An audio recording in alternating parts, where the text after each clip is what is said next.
Bonjour, on va s'intéresser maintenant aux tests de moyenne. On va voir, on a vu dans le cours que les tests de moyenne, c'est lorsque j'ai une variable dichotomique ou nominale et une variable intervalle.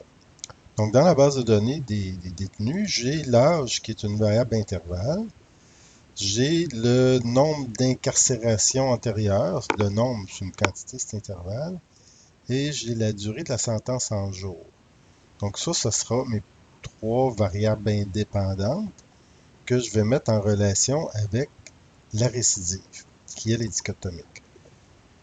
Donc, la première étape, évidemment, c'est de faire des diagrammes de dispersion, excusez-moi, des fréquences et des histogrammes sur chacune de mes variables euh, intervalles. Donc, je vais demander l'effectif, qui est la fréquence, euh, et je vais mettre les variables qui m'intéressent, comme l'âge, le nombre de sentences de condamnation et le nombre de jours de sentence. Je vais demander les diagrammes, donc les histogrammes, je peux les demander ici, et je vais pouvoir voir à ce moment-là les distributions pour voir si j'ai une certaine normalité dans mes distributions. Donc, OK. Ça, c'est la distribution de l'âge. Je n'ai pas besoin de regarder le tableau, ni le nombre d'incarcérations antérieures de 0 à 14, ça va. Et le nombre de jours de prison, bon, il y a des gens qui ont 0 jours de prison, j'aurais pu enlever ces 18-là. C'est pas très important. Et juste pour savoir, j'ai enlevé les individus, si vous vous rappelez, qui avaient des sentences vie avec quelque chose comme 20 000 jours de prison. Donc, ce qui est important, c'est l'histogramme, voir quelle est la distribution de l'histogramme de chacune de mes variables. Et ici, je vois que l'âge se distribue assez normalement. C'est évidemment pas une distribution normale, mais ça ne devrait pas inquiéter à outre mesure. Même chose pour le nombre d'incarcérations antérieures. J'ai quand même enlevé ceux qui avaient plus que 15 incarcérations. Donc, ça nous donne une distribution là, asymétrique positive, comme d'habitude, mais c'est pas la fin du monde. Et encore une fois, la durée de la sentence en jours, j'ai enlevé les sentences les plus élevées. On a quelque chose qui n'est pas trop loin de la distribution normale. Donc, ça va. Et ma variable dépendante, on commence à la connaître, c'est à ce moment-là la récidive violente dans les 3 ans. On se rappelle que j'ai 19% de récidivistes sur 2700 personnes. Histogramme est d'aucun intérêt dans ce cas-ci. OK. Pour faire les tests de moyenne, on va dans une façon de les faire. En fait, il y en a plusieurs, mais une, c'est d'aller dans l'analyse, comparer les moyennes et moyennes. Moi, c'est ce que j'utilise pour faire mes tests de moyenne. Vous pourriez utiliser TestT ou ANOVA ou des choses comme ça. C'est la même chose bien souvent.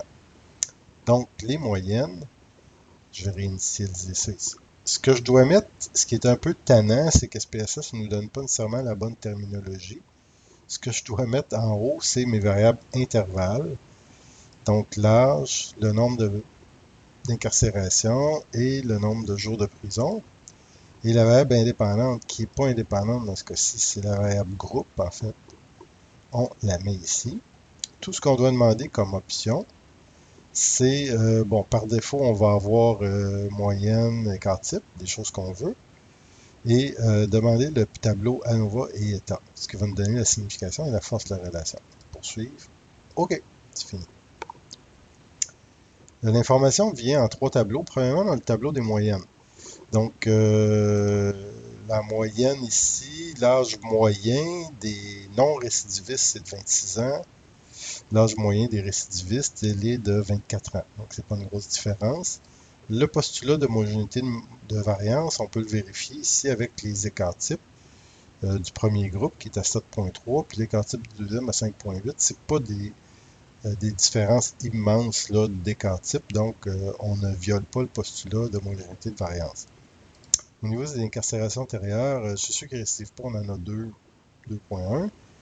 L'incarcération antérieure en moyenne, et chez ceux qui récidivent, 2.5. Les écarts types à 2.2, 2.3 sont invraisemblables. Et finalement, la durée de la sentence, 1300 jours ici, 1235 jours chez les récidivistes, avec des écarts types semblables. Ces informations de moyenne-là, c'est ce qu'on va mettre éventuellement dans le texte si la relation est significative. Pour savoir si les relations sont significatives, je regarde mon tableau ANOVA. J'ai 3 analyses ici. La première avec l'âge, la deuxième avec les incarcérations, la troisième avec la sentence. Donc, on va regarder ici pour l'âge. On a ces chiffres-là, degré de liberté, somme des carrés, c'est pas très important. Le F ici qui a été calculé. La seule chose que je veux savoir, c'est est-ce que la relation est significative. Donc, si elle est significative, je le note parce que je vais mettre des étoiles dans mon tableau. Au niveau des incarcérations antérieures, est-ce qu'il y a une relation significative? Oui, encore une fois, P plus petit que 0.01. Par contre, au niveau de la durée de la sentence, c'est pas relié à la récidive. Donc, que quelqu'un a une sentence plus longue, moins longue dans les pénitenciers fédéraux, quand il sort, ça n'a pas d'impact direct, en tout cas, sur la récidive. Ce que je dois mettre dans mon tableau, c'est le coefficient de force. Donc, l'âge a un coefficient de force de 0.15. C'est cette information-là que j'irai mettre dans mon tableau à l'intersection entre l'âge et la récidive, 0.15, avec 2 étoiles. Au niveau des incarcérations, je mettrai un coefficient de 0.08, qui est plutôt faible, ou relativement faible, et qui est significatif à 2 étoiles. Et le troisième coefficient que je vais mettre encore une fois dans l'intersection, c'est la durée de la sentence. Je vais mettre 0.03 et je ne mettrai pas d'étoile puisque ce n'est pas significatif. Finalement, pour ceux qui viennent de psycho, si on regardait, la chose que vous apprenez en psycho, c'est plutôt de faire des one-way ANOVA. Donc, si je fais des one-way ANOVA avec les mêmes variables ici, et que je mets dans la variable critère l'incarcération, évidemment, il y a d'autres choses ici, des contrastes, des post-hoc, des options. Mais étonnamment, on n'a pas comme option le coefficient état donc qu'on utilise en criminaux. Si je fais cette analyse-là, je vais voir que tout ce que j'ai dans l'ANOVA, c'est est-ce que les tableaux sont significatifs. Et j'observe exactement les mêmes valeurs, 59, 16, 2, 59, 16, 2. Ce sont les mêmes tableaux. Donc, comparaison de moyenne ou one-way ANOVA, c'est la même chose. Merci.